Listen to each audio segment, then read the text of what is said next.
Romance here is not Bollywood romance. Alright. In 1799, a significant event occurs. Both the American Revolution and the French Revolution challenged monarchy. Poetry is seen as essential for human development. Poetry becomes important for nationalism, national identity. William Blake sets a gold standard for romantic thought. Shelley's defense of poetry, very important for your exam.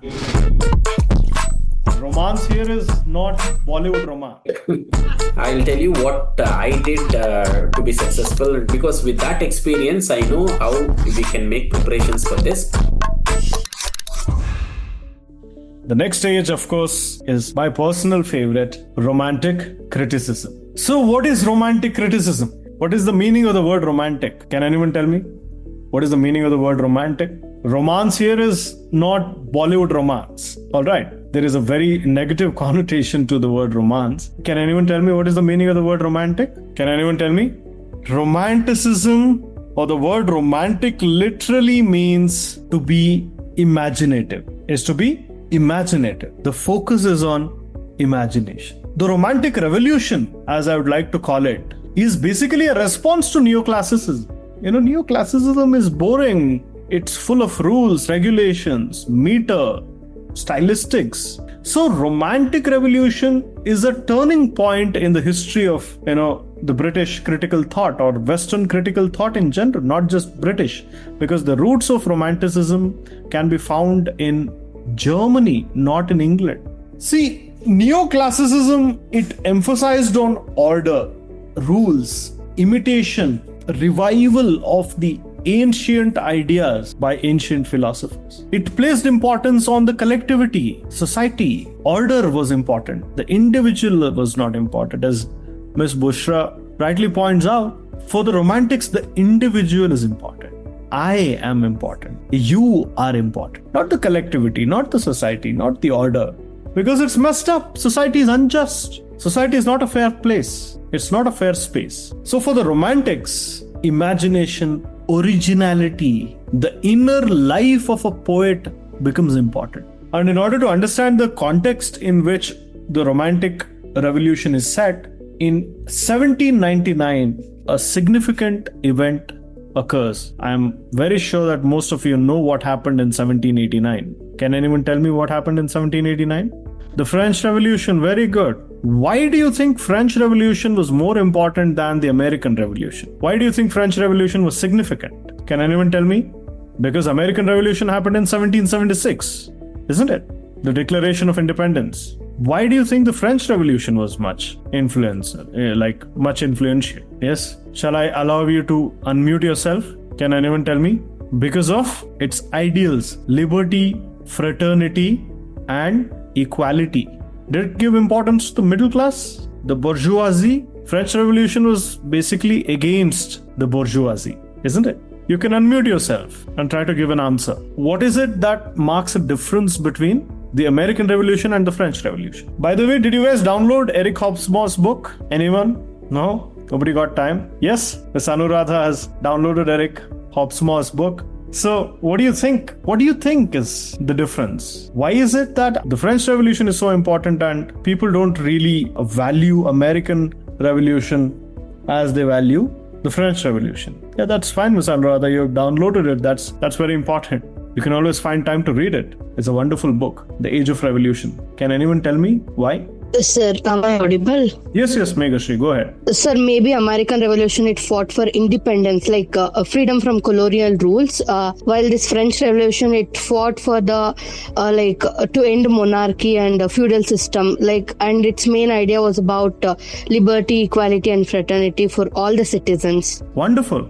You are absolutely right. Both the American Revolution and the French Revolution challenged monarchy. Monarchy was something that was bad, but the reasons why they challenged monarchy was very different. The Americans, they said, of course, they believed in individual liberty, freedom, and all that, but still there was a sense of hypocrisy because the Americans never truly cared about individual liberty as such, but all that they cared about was taxes. Because they had to pay a great deal of taxes, and by the way, look at all the founding fathers of the United States of America. They are all slave owners. They all owned slaves. They had vast land and acres, thousands and thousands of acres of land and plantation. They were into business. So this was a revolution of not ordinary people, but of a few colonialists themselves. But in France, there was a legitimate revolt against imperial oppression. The French people were the ordinary people. They were not aristocrats. They were not people who were rich or even the middle class. They were poor people, ordinary people, working class people who stood up against the monarchy that was partying every night, and the news and rumors of which spread across France, where they had nothing to eat. So French Revolution was a genuine revolution, whereas American Revolution was full of hypocrisy. So the historical background of Romantic Revolution, the age of Romanticism, was the French Revolution. French Revolution was something that sparked a great deal of interest in people's minds. It was also the Industrial Revolution. Science, engineering had already become very fashionable, that they were inventing or discovering something or the other every day. So this was an age of great innovation, great inventions. And this is also the age of nationalism. There's a great deal of nationalism in almost all nations in Europe. And the intellectual backdrop of the age of Romanticism is that of the Enlightenment rationalism, which was very dry. Reason was practiced in excess. Nobody liked it. We generally don't like the rules, right? Whatever rules we have are always oppressive according to us. We don't like rules and regulations. We tend to be rebellious, but we do not find a channel to express ourselves, or we do not have the kind of bandwidth that is required to express our revolt. But here, Romanticism, through shifting focus from reason and universal rules, it talked about the individual. Nobody talked about the individual. Nobody was concerned about the individual. But philosophers like Rousseau, they talk about the individual, that I am important, my individuality is important, my nature is important, my freedom is important, my emotions are important, not just your rules. Your dry rules will not give me anything. Order will never bring happiness. So there are certain core ideas of Romantic criticism. The spirit of the Romantic Revolution affected criticism to a great extent. The first ideal is the belief that imagination is a creative power. Imagination as something that has the ability to create something, create art, create literature. The central faculty of poetry, according to the Romantics, was imagination, but not imitation. The Romantics did not believe that imitation was important. Imagination was important, because imagination was something that is original, right? Imagination doesn't just copy reality, it reshapes it. It fuses the opposites and it creates something absolutely new. When you read Samuel Taylor Coleridge's Biographia Literaria, he talks about primary imagination. Our very consciousness is considered as primary imagination. Our very sense of self is considered primary imagination. Our basic perception of our conscious mind. How do you know that you exist? How do you know that you exist? There's something in your mind that tells you that you exist, something that sheds light on your very existence, isn't it? This is almost spiritual. This is very similar to the kind of Advaita Vedanta that we have. You know, if you read the Upanishads, these are the commentaries. You will find exactly this thought. Coleridge is talking about this, the primary imagination. He says that primary imagination is something that can be considered as human self-realization. How do you realize yourself? You come to know that you exist. Only through that, there is an infinite, perceptive ability that the human has. This is very difficult to grasp, but at the root of it lies a very simple idea. Imagination is the root of human consciousness. And the representation of the human imagination is art. Art is a result of human imagination. They believe in the idea of original genius. This is another core idea of the Romantic criticism. The Romantic critics believed that, true poets, they are not governed by rules. Because the neoclassical critics, all of them said, rules are important, principles are important. And these rules should stem not from your imagination, but these rules should stem from ancient wisdom, classical wisdom. But the Romantics disagree. They say that, no, they are not bound by rules. They are inspired geniuses who create their own rules. So the Romantics believe in creating their own rules. If you contrast it with neoclassicism, you will find the difference between the neoclassical idea of criticism and the Romantic idea of criticism. If we look at another important core idea of Romantic criticism, it comes from William Wordsworth. Poetry as an expression of emotion. Poetry is not an imitation. It is an expression of emotion. We all know Wordsworth's favorite and famous definition of poetry. The spontaneous. Yes? Can anyone type it? Can anyone type Wordsworth's definition? How do you think Wordsworth defines poetry? The spontaneous, just the flow of thoughts? Miss Anuradha? The spontaneous overflow of powerful emotions, feelings. And is it just that? The spontaneous overflow of powerful feelings is recollected in tranquility. So, Wordsworth is not only saying that poetry is a spontaneous overflow of emotions, but he says it is the spontaneous overflow of powerful feelings recollected in tranquility. So, the poetic creation is a process of expression and recollection. You express your powerful feelings. And not only are you expressing it, the poetic creation happens when you recollect them in tranquility with a great deal of reflection. This becomes the Romantic manifesto. Here he looks at nature as an inspiration. He's not looking at the ancient wisdom. He's not looking at the old rules, the old school of philosophy. He's looking at nature as an inspiration. Here, according to him, poetry is deeply connected with nature. It's not just Wordsworth, but all of Romantics. He says poetry is deeply connected with nature. It is not just a background, but it is a living presence. Nature is seen as the, source of truth, the source of moral insight, the kind of spiritual revival or renewal. That is the source. Nature is the source. It is not reason. It is not rationality. It is not logic or dry logic. Of course, the Romantics did not reject logic and reason outrightly, but they are emphasizing on the organic nature of human creativity. See, Coleridge, he makes a distinction between mechanical form and organic form. This is a very important concept that you should remember. This is also one of the core ideas of Romantic criticism. Here he makes a distinction between the mechanical form. What Coleridge means by the mechanical form is that these are the rules that are imposed from the outside. But he believes in something called as an organic form, where the structure growing naturally from the subject itself, from within the human being, from within the poet. So literature, according to Coleridge, should grow like a living plant, not to be forced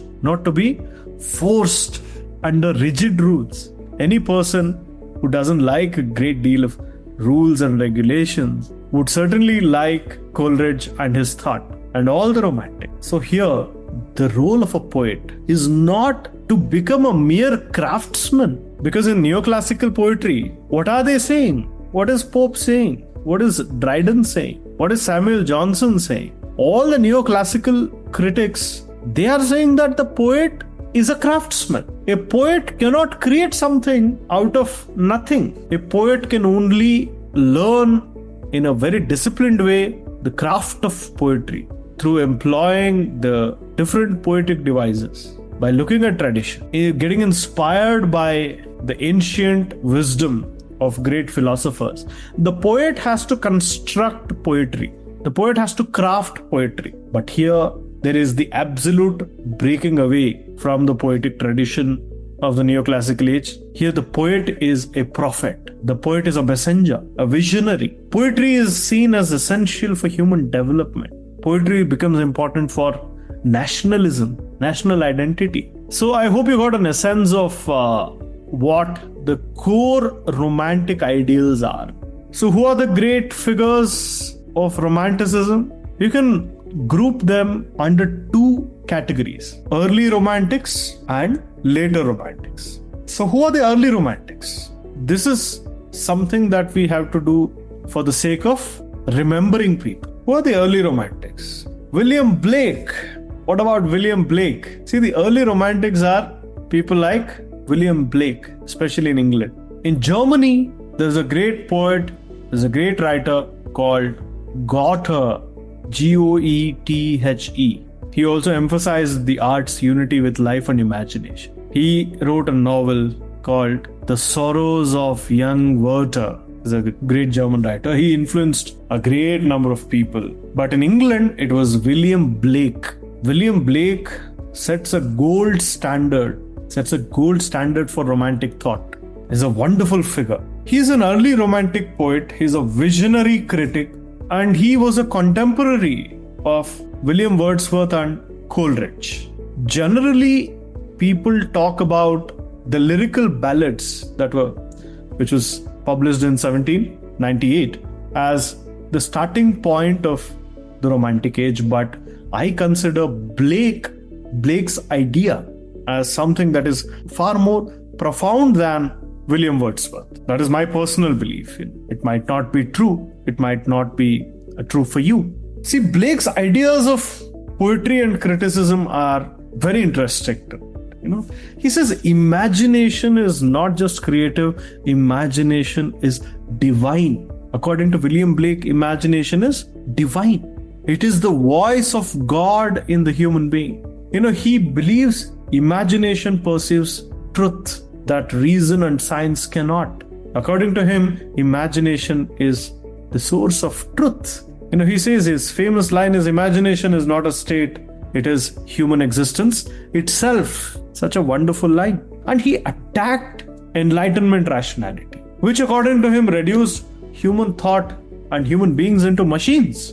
In his view, Newton's scientific inventions and discoveries, they were too cold and mechanical.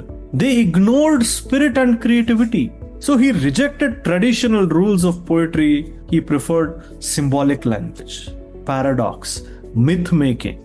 So you have to read Blake in this context. Only then Blake will become a very different figure for you.